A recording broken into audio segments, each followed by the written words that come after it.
I'm Al McFarlane. Welcome to Conversations with Al McFarlane. I had the opportunity today to talk about the Potter uh, sentencing with members of the Black Press of America.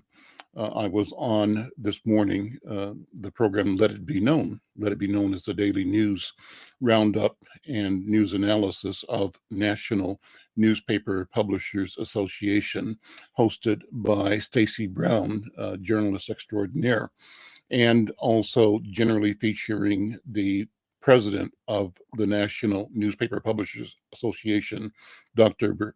Benjamin F. Chavis. Uh, and so today I was invited to be a part of the conversation, acknowledging that Minneapolis, St. Paul, Twin Cities, Minnesota, ground zero for the national global discussion on police violence, police killing of Black people, Black men in particular. And the question was, what's going on here in Minnesota? How is our community reacting to the sentencing of Miss Potter, former Officer Potter, who was uh, convicted in the death of Dante Wright last year, whose sentencing was Friday. And to the surprise of many, and to my surprise, the sentence delivered by Judge Regina Chu was a sentence of 2 years of prison time with time off or time acknowledged for time served, 2 months, and with good behavior, possibly a year and a half. So the question becomes, where is the justice? That sentence is contextualized by the sentence that Muhammad Noor, another police officer who was Black, who was Somali, received for his shooting death of Christine Diamond a couple of years ago, if you recall. And I talk about this in the program we're going to show. I'm going to actually play the interview this morning. It's a good interview, and aired like 6:30 in the morning here, awfully early. So more of us are available here to listen to it, and I want you to listen to it, check it out. But the story I talk about is Christine Diamond being killed by another officer who thought he was protecting his partner in their squad car from somebody who sort of surprised him from the back. That officer was charged similarly to Kim Potter, but he was sentenced to, I think at first 11 or 12 years, and then finally 7, 8 years, which in the guidelines. How is it that Christine Potter's sentence is 2 years? Of course, there have been articulated reasons by both the judge and others about how this is different. But the sense in the community is what I wanted to address. How do we feel? Do we feel this is one more instance of the inequity, the imbalance, the double standard? And if you feel that way, please monitor this conversation. If you want to join the conversation, my email is here, Al at Insight News. Love to have you send me an email or connect through the comment, but I'd love to actually bring you into the conversation after this 30-minute program. And let's talk about your feelings, your analysis, your assessment. I mean, perhaps you agree totally with the sentence and the judge, or if you disagree, I'd love to have you in conversation. So with that, I'm going to have AZ replay the program this morning, and I'll join you back in a couple of after it's over, and we'll talk about it. What I want you to do, though, is send this notice to your friends, your networks. Let them know we're having this conversation right now, and invite them to be a part of it by either watching it on YouTube or watching it on Facebook. It's either the Insight News Facebook or Black Press USA Facebook. Same thing with YouTube. We'd love to have you involved. We want to grow this conversation, and you sharing it right now will help us do that. So I'll be sending out direct notices to my contact list while we're watching this. And my hope is that some will join and be part of the conversation in the second half of this hour. AZ, go ahead and run the program. Thank you.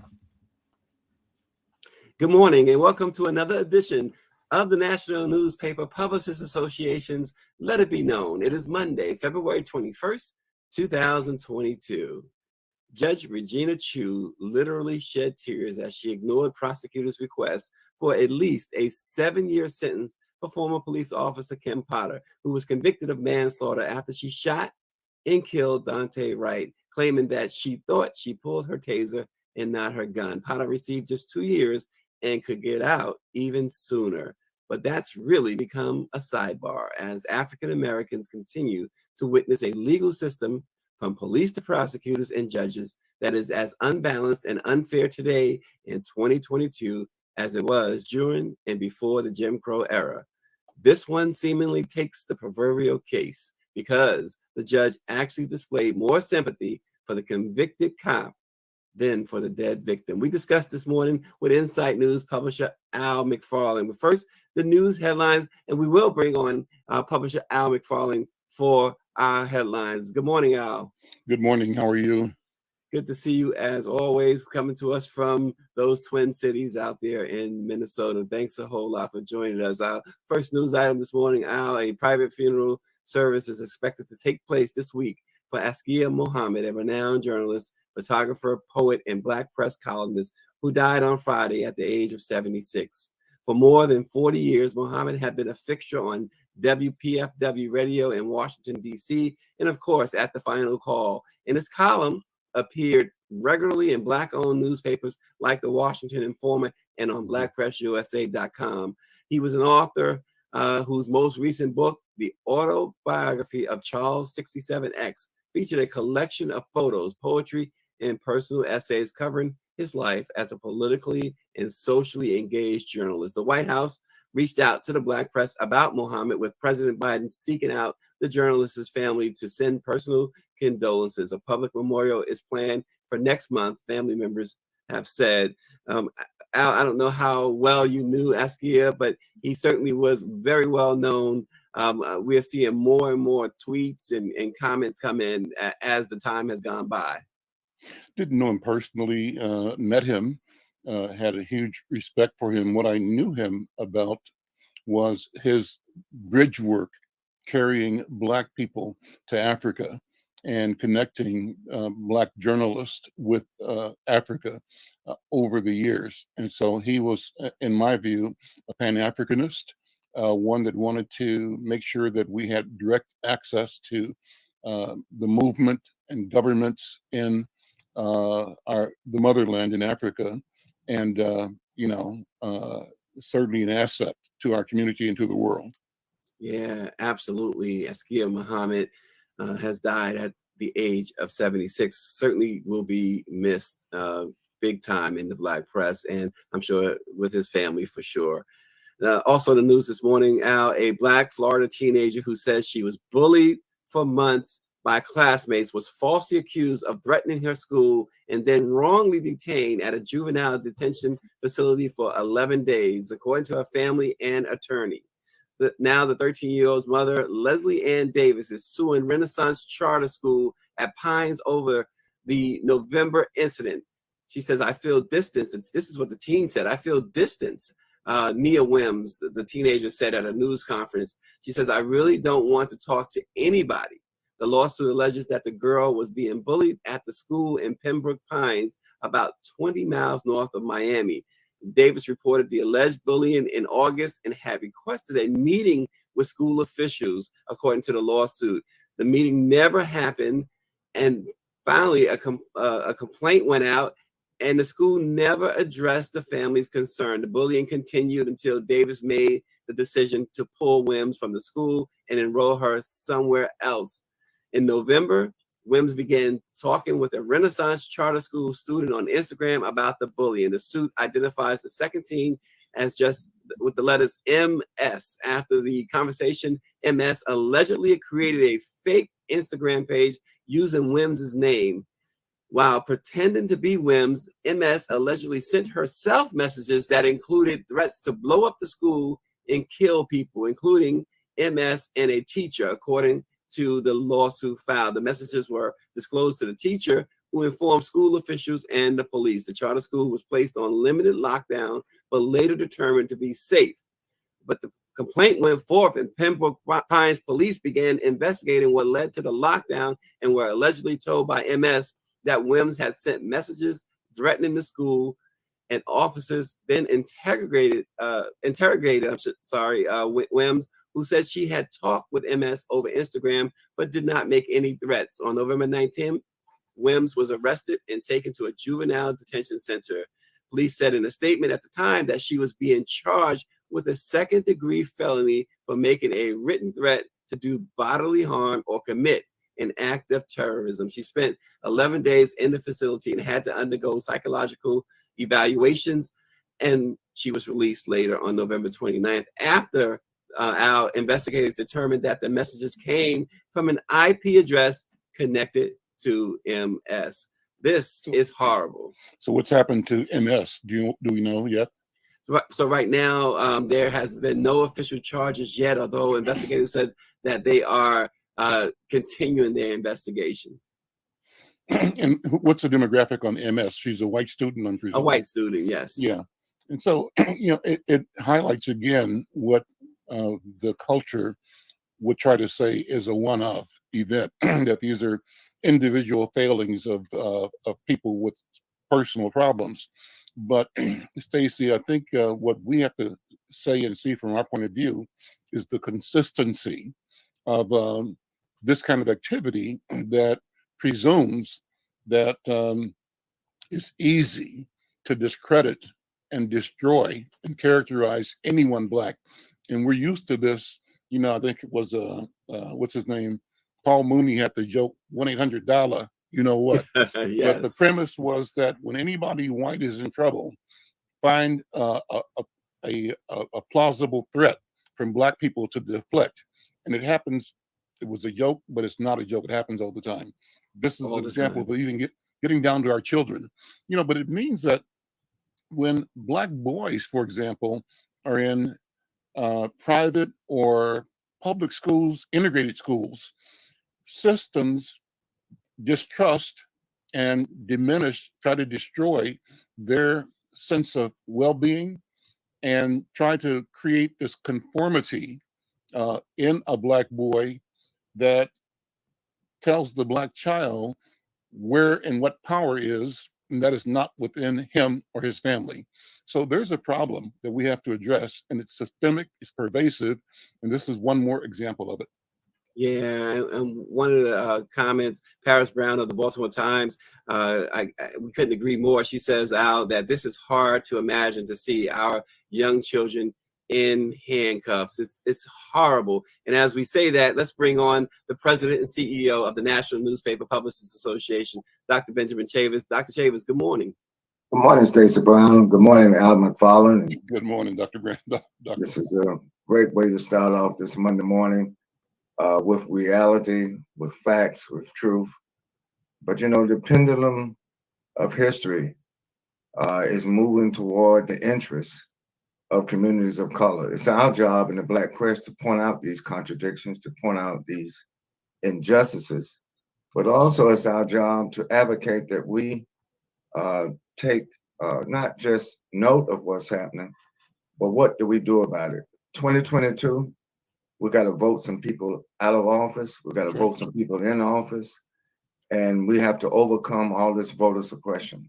That's sort of, Al, I think one way we can celebrate the 195th anniversary of the Black Press of America, which is what we are celebrating this year, is that the Black press should help lead the way for a reawakening across Black America and with Brown America, that we unite, we strategize, we organize, we mobilize, and we need to win some victories against racism, some victories against voter suppression. All these issues are interconnected, and what happened in the case that you're describing is symptomatic of a serious problem that America still has. Yeah, well, absolutely. And I tell you what, again, I was throwing that to you, Al, on the comments. Paris Brown, it's hard to imagine to see our young ones and young children in handcuffs. Bobby Henry says physical handcuffs are bad enough. However, when we put handcuffs on the mind, we got a whole other problem. And Rosalind Osgood chimes in that MS should have been arrested immediately after it was determined that MS sent the threat. Why was MS treated differently? And she puts in all capitals, race. Mm-hmm. Well, again, back to the whole landscape. Look at the data and find out what the percentage of Black children being expelled from schools is around the country. That's the tail of the tape right there. Black children, Black boys in particular, get expelled exponentially higher rates. So the entire apparatus, we call it the kindergarten to prison pipeline, works on identifying and dampening the spirit and the self-worth of Black children in general, Black boys in particular, so that it's almost, and we can choose to call it conspiratorial because the impact has a conspiratorial consequence where our children and our lives become fodder for the grist mill, this process of grinding up and destroying human beings for the profit of other communities. They make a business out of our misery. We get the misery, they get the money. We must say, as Dr. Ben just said, no more. Not in 2022. We have to shine a light on all of these inconsistencies, the structural arrangements, the agreements that by their nature deprive us of our rights, our constitutional rights, and also attempt to derail our sense and their sense of our humanity. We can't depend on them, but we must rely on ourselves. And we have to operate with the conviction that our being true to ourselves, Dr. Ben, eliminates or creates a process and a pathway for freeing them from their bias. Their bias is a problem for them and for us, but it's hurting us, it's killing us, right? And encouraging us to kill each other. I think that the organizing, you're talking about the Black press leading the way, redefining, creating a new narrative is the pathway to shift the dynamic for our own salvation. Doing that is the salvation of our society, of humanity, from my point of view. Well, 195 years, as Dr. Chavis said, the Black press has been bringing these things unvarnished to you, and without edits. We don't edit it down to make it sound one way or the other. We just give the truth, don't we? Also, to go along with what you're saying, our main topic this morning, Kim Potter, she sentenced by Judge Regina Chu, who literally shed tears, ignored the prosecutor's request for at least a 7-year sentence for the former police officer out there in Minnesota, and gave her 2 years out, and Dr. Chavis, and totally ignored the dead victim's family's request, totally ignored the fact that she killed this young man, snuffed his life out, very young age. Al, you were there, you're out there, you followed the Potter trial, you followed the situation with Dante right from the beginning. The immediate reaction from folks in Minneapolis. Well, this was kind of the response we expected, and we were surprised when it didn't happen this way with the George Floyd case. Nobody really believed that Derek Chauvin would be sentenced as aggressively as he was. And if you recall, our community in the country, I think the world, all of us were kind of marveling at a process that finally worked right. But that was then, this is now. And there's a pendulum here. The pendulum, George Floyd, before that, Christine Diamond, a white woman, was killed by a Black Somali police officer who said that she surprised him and his partner when they were investigating potential, abuse situation in a dark alley in a South Minneapolis neighborhood, right? And the woman comes out of her house in the dark to the back of the car, taps on the car, and the Somali officer says, seeking to preserve and protect his partner who was driving, he pulled his service revolver and shot the person, as it ended up being a woman who was unarmed and an immigrant. She was from Australia. So in that case, the officer was sentenced I think, first and second degree manslaughter charges, and at first 15 years, now maybe 7, 8 years in prison. So that sentencing took place. So then you have George Floyd, right? And here the whole world saw how that happened. What would the sentence be? Would the George Floyd justice match the Christine Diamond justice? The court said, and the attorneys for Christine Diamond said, there has to be a transformative resolution. And by transformative, they refer to money. And Christine Diamond's estate got awarded $30 million. So then here comes George Floyd getting killed by the city of Minneapolis, the police department. And the Black community, and particularly the lawyers involved, expected that there had to be transformative resolution in this case as well. So you had a fairly major criminal settlement and civil settlements in that, plus you have a federal trial still going on with some of the defendants in the George Floyd murder. So now fast forward to today, this sentence for the killing of Dante Wright. It's almost as if the social structure is saying enough is enough. We've given you sort of your comeback. So we put the Black cop in jail, and we gave the white family a lot of money. You expected the same from us, and we've given you that in the George Floyd case, not because we're being fair, but because you burned up the country, right? We're reacting to this pressure, and now the society seems to be saying enough is enough. You've had your day, and we're going to go back to business as usual.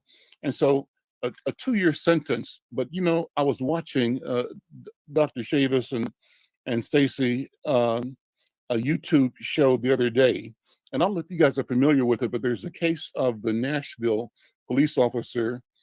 His name was Delkey, who was indicted on a first-degree murder charge for shooting a Black man, Daniel Hambrick, in Nashville in 2019. Same situation. This guy gets a plea deal, though indicted and charged with first-degree murder. He ends up getting a plea deal for manslaughter and the recommended sentence of 3 years. Mm-hmm. The tragedy is that the victim family, was not even notified of the deal. Yeah. And in court, the Black attorney for the family charged that here's a case of a prosecutor, the defendant's attorney as a former prosecutor, and the prosecutor being country club golf course buddies and cooking up a golf course deal, not even involving the family, the victimized family, and certainly not involving justice. Coming up with a story saying, oh, the guy is sorry, and that a 3-year sentence is enough in exchange for his murder of a Black man. So yeah, we keep this seeing case that. Reminds me of that. Here we go again. Yeah. And I'm wondering if this is going to be the pattern from this point on. That's my question.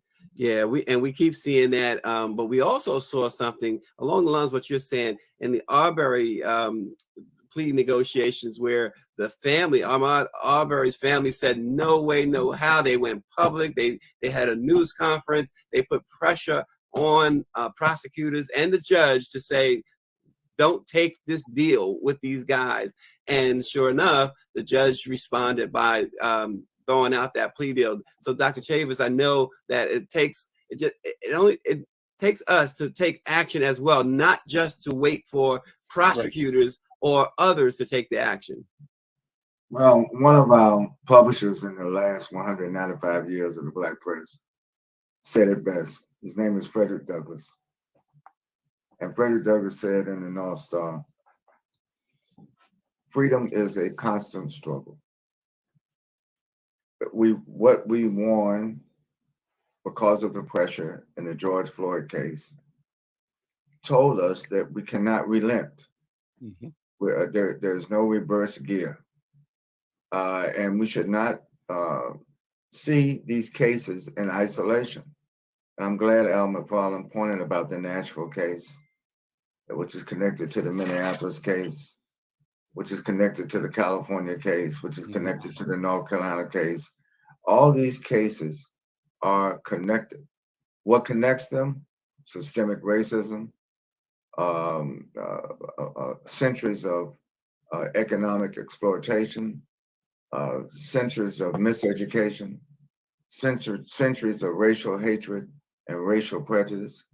And you do not overcome all of that. I'm glad Brother McFarlane mentioned the term transformative justice, transformative equity, transformative equality. We have not yet transformed the system. We're chipping away at it.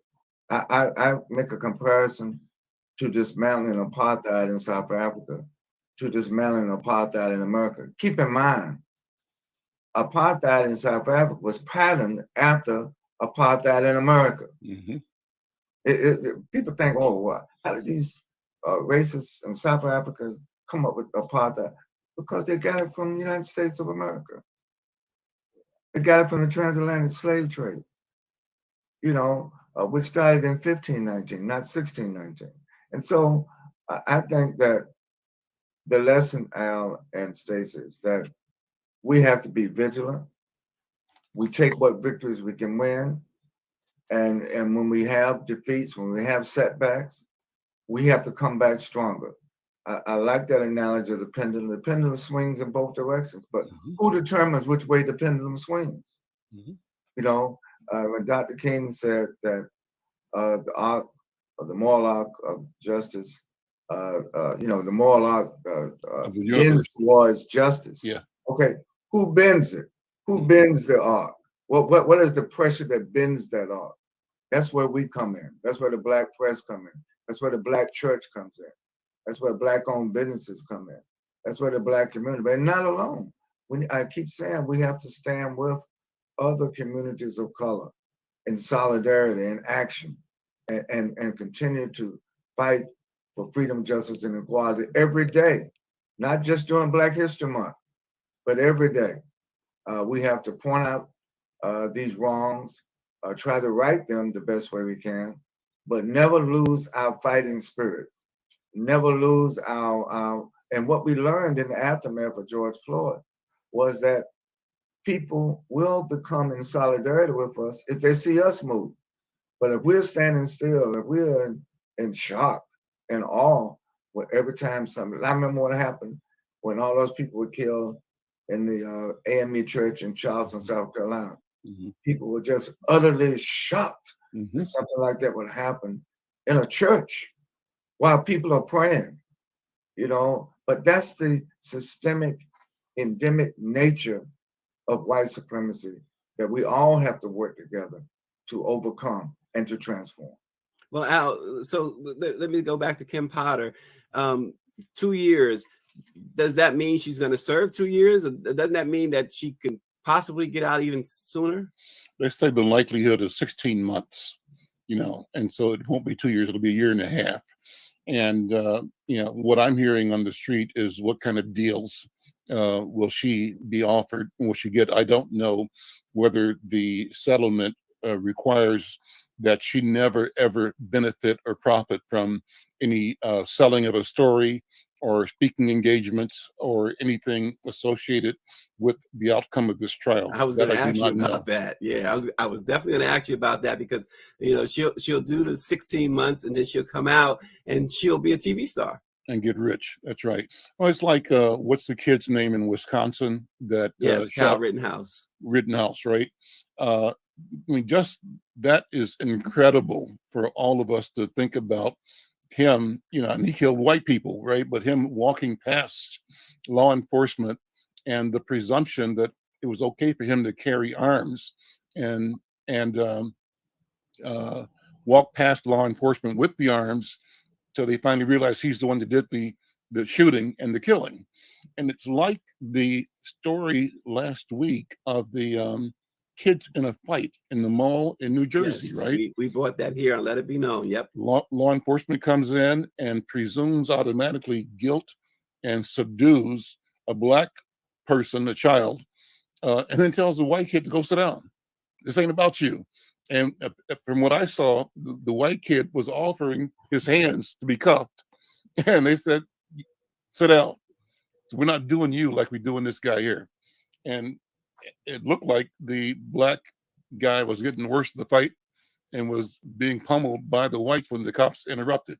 But the details aren't the point. The process and the pattern is the point. And so I think we have to continue to point out every instance of injustice. Every time we see it, we got to call it out, speak about it, and challenge white people, challenge ourselves. Because what happens is that we become so indoctrinated to believe that this is the way the world is, and that if we're in the news, we obviously are at fault. The society holds us at fault all the time. The default position of our society is that black people did it, black people caused it, black people make it not work, or living off of white people, none of which is true. And what is true is that this entire apparatus, you could call a criminal enterprise, and the criminality of it is in its relationship with black people, the original sin being the theft of life and labor of African people. And so, to the degree that this country is not willing to admit and adjust, we got a problem. That problem is going to exist. They're not going to change it. We must. Some of them can be educated. Many of them can be educated. All of them can be redeemed. There's no human being that is beyond redemption. But the work has to come and will come from us. That's what I believe. Yeah, and real quick, Dr. Chavez, as we wind down, Al McFarlane of Insight News, he mentioned the Kyle Rittenhouse case. Was that sort of a pendulum swing the other way when we saw, when he was arrested, we saw even celebrities start giving money to his defense and speaking out on his behalf. And of course, we saw how that judge, a despicable way in which he ran that courtroom. Was that a pendulum swing in that way, Dr. Chavez? Absolutely, it was a reaction. Keep in mind, Donald Trump got elected as a reaction to Barack Obama for 8 years. Let's not forget that. Yep. And now what's going to get ready to happen? You have Biden and Harris at the White House. A reaction is coming in 2024. In fact, we're going to see a reaction in 2022. And the question is, what are we going to do? Are we going to be observers of the pendulum swing, or we're going to make it swing in a certain direction?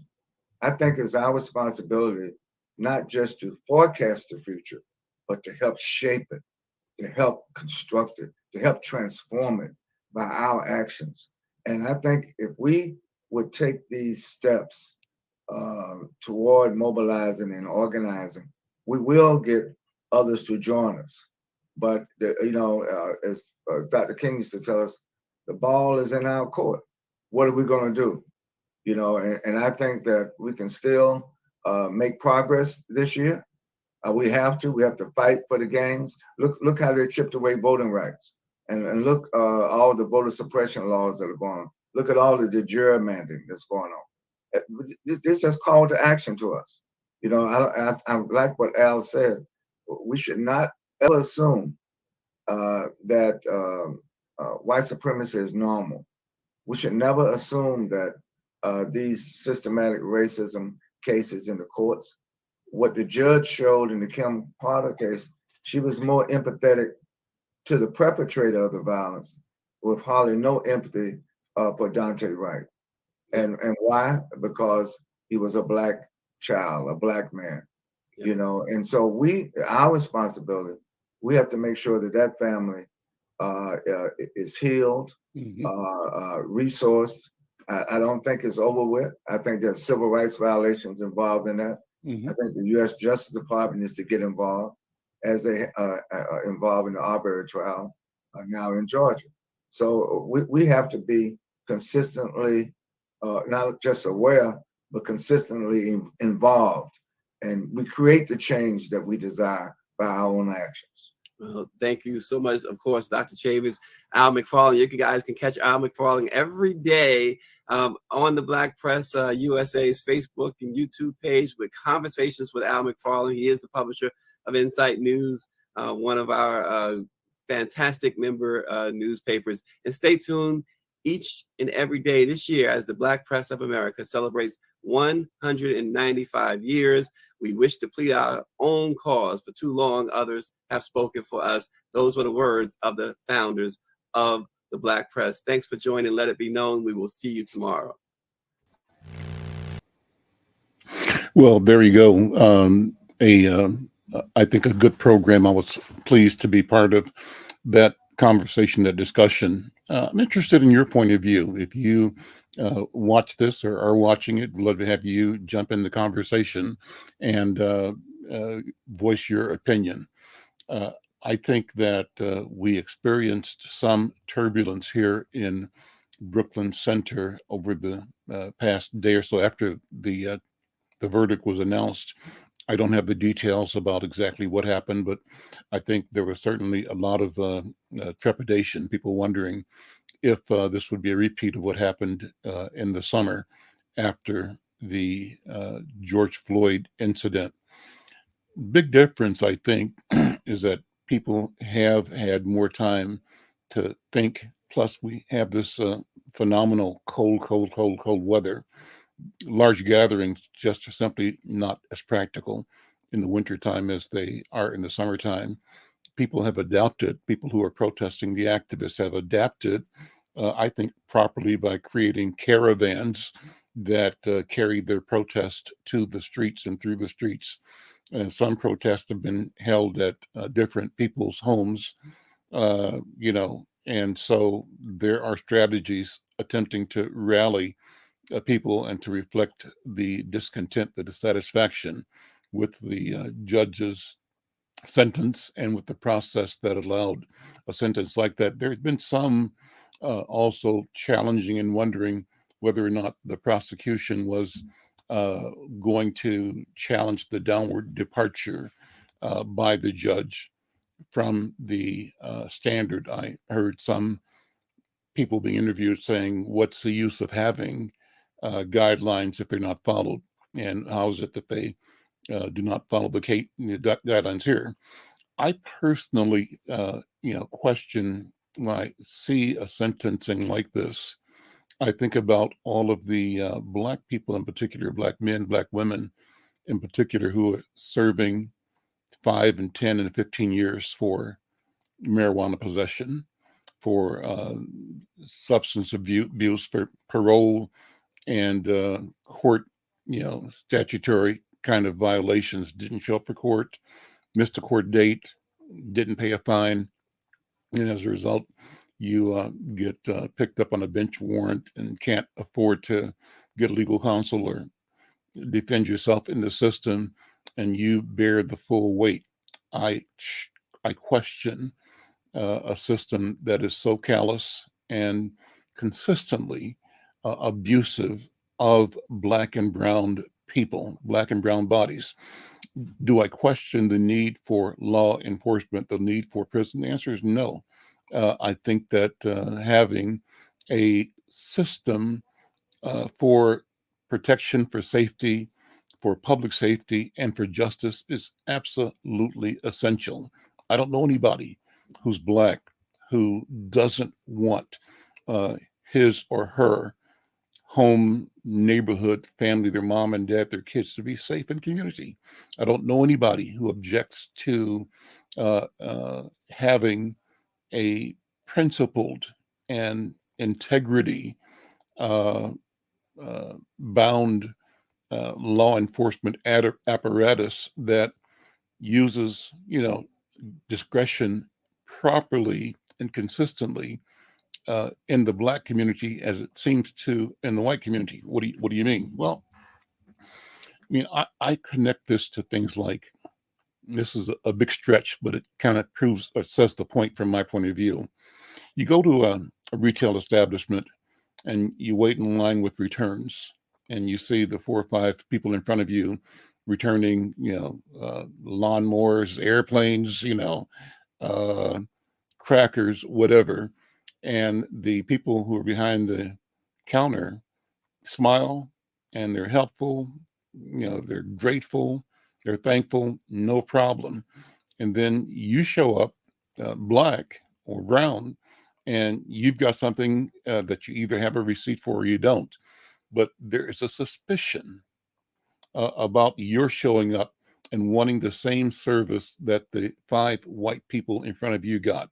Well, that's one, way of articulating this societal bias. What they do for each other, they don't do for us. So it's said this way sometimes. I think my grandmother once told me, Al, you can't do what white people do. That's cold. It's hard, but is there a truth there? And the truth is, yes. The second part of that is, I remember the poet, laureate, or the novelist who was being interviewed with Bill Moyer on one of the public TV stations, and he asked her, "Do you have any white friends?" And this was like the Nobel Prize winning. I think it was. Name is slipping right now. It'll come to me. Brenda, if you know the name I'm talking about, jump in and help me out here. Brenda Lyle, who's in the back room here.